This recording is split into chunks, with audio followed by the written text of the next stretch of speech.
Hey guys, what's up? Welcome back to the channel and welcome back to a new video. So the car has been sitting here for about a week and a half or so.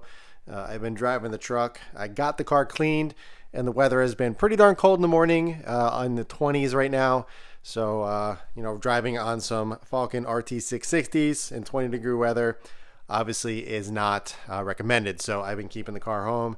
But it's supposed to warm up this week a little bit, so I'm going to be driving the car this week. So before we move on with the video, I just want to mention, a lot of people always ask me what this car cover is. This is actually by Car Covers Factory. I bought it for my STI. It fit that perfectly as well. And I decided to use it for my F80 once I got this car, and it fits perfectly as well. It's pretty generic size, so it's nothing crazy, but this obviously did fit an STI with a giant wing as well. This is only an indoor cover. This is not for outdoors, so if you park your car outdoor, this is not weatherproof. This is just to keep the dust off, and obviously with kids and everything, just keeping somewhat of a protection on the car while it's kind of just chilling in here, not being driven. But figured I'd mention that since I know a lot of people always ask me about this cover. It's pretty cool. It's great. It's very soft on the inside, and I always use it anytime I wash the car, and it's going to be sitting for an extended period of time. But one of my favorite things to do anytime I come out here and I'm taking the car cover off or I'm going to do something with the car is unlock it. And I love seeing the yellow daytime running lights, or the lights in general, behind the car cover. It always looks really cool, and it's just kind of a neat little thing right there. So, all right, I'm gonna go ahead and remove the car cover and get started on the video.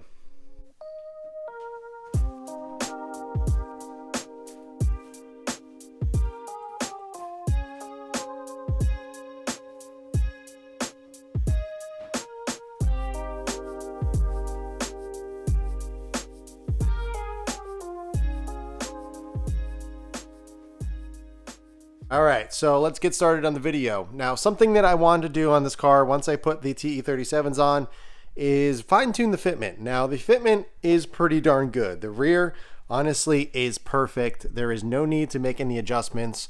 I'm running around negative 1.5 degrees of camber, so it's pretty darn perfect. I'm very, very happy with the fitment, and I don't need to adjust anything. This is an 18 by 11 plus 34. With a 295/30 18 tire on here, and again, fits perfectly. Love it. I don't need to do anything. There's no rubbing. I didn't need to roll any fenders or anything like that, so I've been very, very pleased with the fitment. However, in the front, there's definitely some room for some improvement. Now, this is an 18 by 9.5 plus 22 with a 265/35 RT660 on here. The camber is around negative 1.5, so it's not much at all. It's within factory spec, but as you can see, there definitely is some room to bump this wheel out. Now, as I said in the rear, I don't want to touch it. I think it's perfect. Now, my main goal is to try to mimic the front fitment with the rear fitment. I want to kind of get everything dialed in and looking proper. Now, it does look very good. It's very practical. I don't rub or anything like that, but I do want to push this wheel out just a little bit. So what I ended up doing was picking up some Future Classic 5mm spacers. These also have the extended lug bolts as well. Now, 5mm is not the biggest difference in the world, but I do think it's going to make a difference here, where it's going to push it out just enough to kind of make it nice and even with the fender here. But not turn it to an impractical fitment where I'm not able to drive the car hard and have fun. So I thought the 5mm was perfect. Anything larger would have been too much. I was thinking about doing a 3mm spacer, but I feel like that would have been not enough. So I think the 5 is going to be perfect. So effectively putting a 5mm spacer on a plus 22 wheel is going to make it a plus 17. So 18 by 9.5 plus 17, 265/35. And I think it's going to be perfect. So we're going to be installing those tonight. Now, I'm also going to be doing one more thing while the front wheels are off. I actually already did it to the rears. I did that off camera, but I knew I was going to get the spacers in, so I waited to do the fronts, and I figured I'd do it on video just to show you guys it can be done. And, maybe something that you're interested in doing. And that is actually replacing the silver wheel weights with these. These are actually black wheel weights. As you can see, they're powder coated. They're very, very nice. So it's exactly like the ones I have on the car. Sorry, it's kind of hard to do this one-handed. So as you can see, they are black. They are 1/4 ounce weights. They're exactly the same ones that I have on the car, but they're silver. So we're simply just going to peel off the silver ones, clean up the area, and put them in the exact same spot, and they'll look way better. Now, on the front wheels, and on most of the wheels actually, you can't even see them.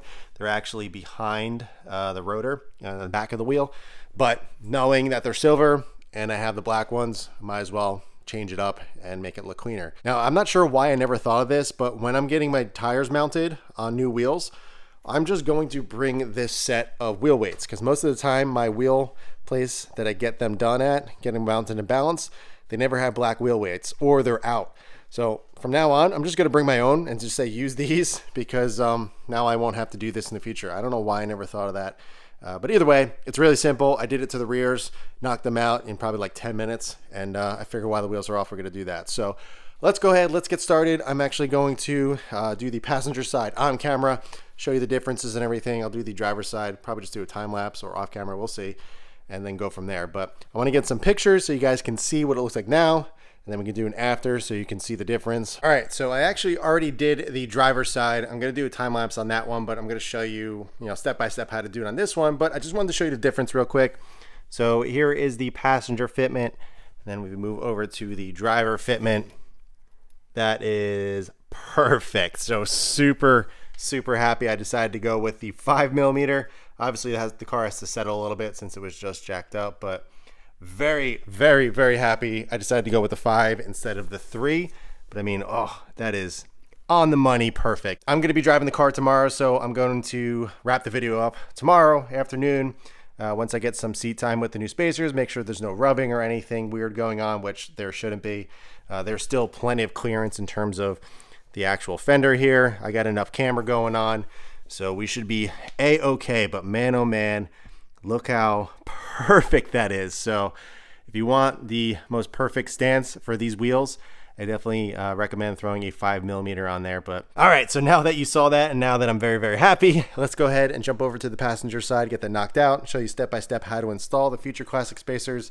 I know spacers seems like a very, very simple thing, but there's a few extra steps with the Future Classics as to why they're a little bit more pricey, and I think they're a better overall option. So let's hop over there, get the car jacked up, and get these spacers installed. All right, the car is jacked up and the wheel is off the ground, so I'm able to loosen up the bolts, get the wheel off, and then what we're gonna do is check to see if there's any wheel weights on the back side of the wheel. There was none in the front here, so most likely it's on the back side of the wheel. So let's go ahead, pull this off, and get that done first, then we can move on to the spacer.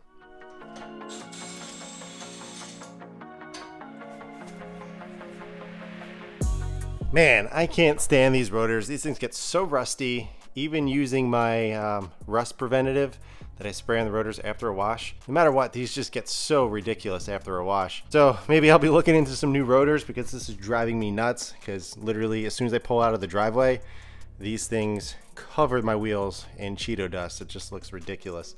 So I don't know. It's pretty crazy. I've never seen rotors kind of rust up this much after a wash. All right, so here we go. We have a wheel weight on the back of the passenger front. It is 3/4 weights here, so all I'm gonna do is just peel them off. What I ended up using was just a plastic pry tool, kind of get out of them and pop them up. They haven't been on there that long, so they come up fairly easily.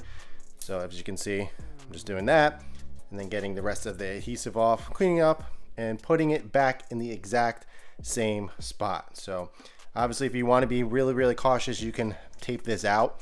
But after I get the adhesive off, you can kind of still see where these were. But what I've been doing is getting the adhesive off, and I have one ready to go. So I just keep my eye directly on this area and just put it in the exact same spot. So let me go ahead, get these off, clean this up, and then we can stick the new black ones on. By the way, this is a plastic razor blade, so don't think I'm actually using a real one. I just wanted to mention that.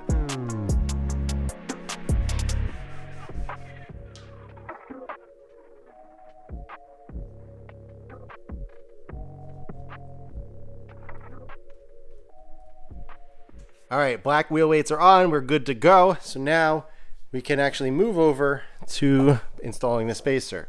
Now, there's actually a couple things you need to do to install this properly.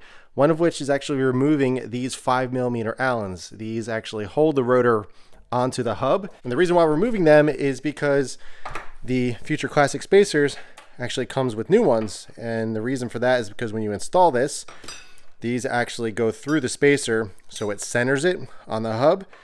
And it's kind of a nice little feature. We're also going to be throwing on some anti-seize.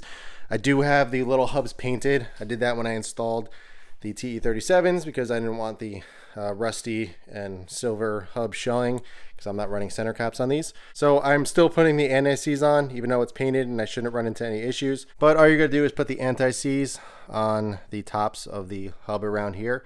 You don't want to put it anywhere else, just where the actual spacer is touching. You can put some on the rotor as well, but there really shouldn't be a need for that. So let me go ahead and get these removed. Now I'm hoping these come out nice and smooth. They are a little rusty, it seems. So hopefully they come off nice and easy.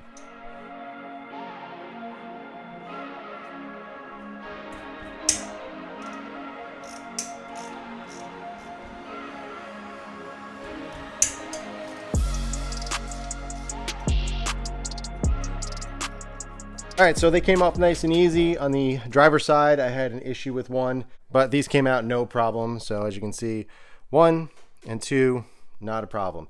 So now what we're actually gonna do is apply some of the anti-seize on the top of the hub here, as I explained, and then we're gonna install the spacer. Now, which way do you install the spacer? If you look on this side, it's flat. If you look on the other side, there's some recessed holes. You want to install this way facing out because the actual little bolts that you're gonna be putting in are going to be recessed in that little hole there. So it kind of sets it on the inside of the spacer a little bit.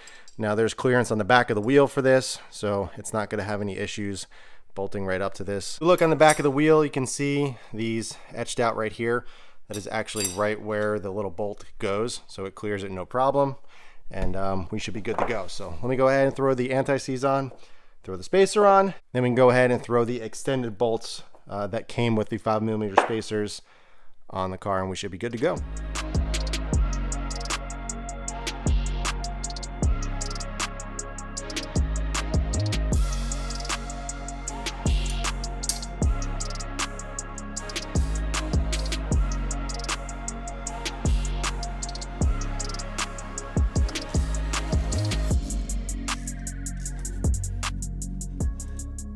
All right, spacer is installed. I got these bolts torqued down properly. I also wiped off the excess on the front of the hub here, and we're good to go. So I wish this looked a little prettier without these rusty rotors, but they'll get really cleaned off super quick once I start driving. But now, something I want to show you real quick. This is the stock lug bolt. This is the extended that comes with the 5mm. So as you can see, it is a little bit longer. You get a few more threads in the actual hub, so it's much safer. I would definitely recommend picking these up. You can actually buy the spacer without the extended lugs, but I definitely recommend picking these up.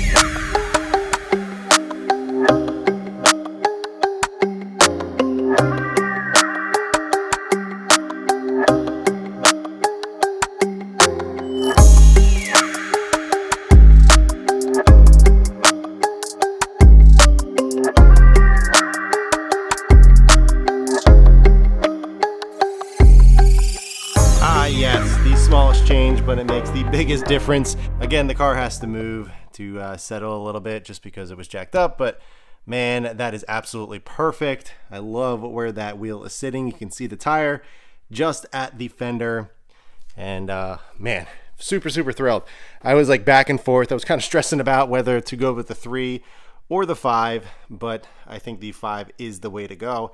Also gives a little bit more clearance on the strut as well with the KWs. Not that I was touching or there was any issues, but it gives a little bit more clearance so I can drive a little bit harder, and I don't have to worry about the tire, flexing or hitting any of the coils or the springs at all. And, I wasn't really too concerned about that, but having that little extra 5mm of space is definitely going to help overall. But man, super thrilled with that. Very happy with the overall quality of the Future Classic spacers. Very cool design. I really like the little hub bolts that you put in, so it centers everything, so you don't have to worry about any vibrations or anything like that. So yes, they are a little bit more expensive, but I do think they are worth it. If you want to pony up a little bit more for some really quality spacers, highly recommend the Future Classics. All right, so we got these spacers installed. We got the new black wheel weights on and everything, so we are good to go. Everything is finished. Very, very pleased with it. Well, obviously, I'm going to catch back up with you guys tomorrow in the daytime so you can see the fitment a little bit better outside instead of in the garage, because there's only so much light that I can share here. But I think you guys get a pretty good idea, and yeah, I'm really, really happy with that. So if we can see, here is the driver rear, fits beautifully. If we move over to the driver front, fits exactly the same. It actually almost fits a little bit better, which I'm very, very happy with. So we'll do the same thing on this side. Show you the passenger rear, looking super flush. Come right up to the front and looking super flush. So again, really happy with that. I'm happy I decided to go with the 5, but I'll catch back up with you guys tomorrow, report my findings, let you know if there's any issues, which honestly I don't think there's gonna be, but I'll let you see a little bit better of the fitment outside and give you a little bit better look. All right, guys, it is the following day. Here is a better look at the fitment with the Future Classic 5mm spacers. As you can see, the wheels are nice and orange from one drive. Absolutely can't stand it, but that fitment is absolutely perfect. Again, it's only 5mm, but it really makes a pretty decent difference in terms of the actual fitment, and it just looks fantastic. Super, super happy with the change. And I was actually a little nervous of some rubbing on the fender tabs on the inside here, where the fender and the bumper actually meet up, because there's a little tab here. But thankfully, even under hard driving, I didn't run into any issues whatsoever. And I'm happy to report that everything is perfect. There's no rubbing on the actual fender. There's no rubbing on the tire. There's no rubbing anywhere. That's one of the best things about M3s is the wide hips, the wide fenders. They come so wide from the factory that you can run a pretty wide setup without having to modify or do any fender rolling or anything like that. Again, I'm not running any crazy aggressive camber. I'm only a negative 1.9 in the rear and negative 1.5 in the front. So nothing crazy, nothing insane. I don't have to run anything like I did in the STI, which is around -4. You know, to really, really stuff some meaty tires in there. So here's a look at the rear fitment, and then if we move right up to the front, there is the front fitment. The front actually looks a little bit more flush than the rear. It's around a -0.5 degree less up front than the rear, but even so, I'm very, very happy with that. And the best part about it is I can drive this car very, very hard without having to worry about rubbing or scrubbing or anything like that. It's a really, really nice change, and I think it made a big difference overall. Now, as for future mods, what I plan on doing, I went over a whole video going over everything that I have planned and kind of what I want to do next, but I did receive the new custom exhaust from Germany. It took a couple weeks to get here, but the thing is absolutely beautiful, so we're going to be doing some videos on that, obviously the install, and obviously doing some sound clips. I cannot wait to show you guys that. It's going to be pretty darn amazing. I also got some interior stuff, so a lot of things in the pipeline, a lot of other things coming that I'm really looking forward to installing and showing you guys and kind of taking this car to the next level. All right, guys, so that is going to do it for this video. I hope you guys enjoyed the install of the 5mm Future Classic spacers as well as the black wheel weights. I'll leave links in the description below if you're interested in doing this exact thing. Highly recommend them. Future Classic spacers are very, very nice. Obviously much higher quality, and you get a couple little added features that I think are very important when installing spacers. So if you guys have any questions at all, be sure to ask them below. But in the meantime, keep it clean, keep it simple, and I'll catch you guys in the next one.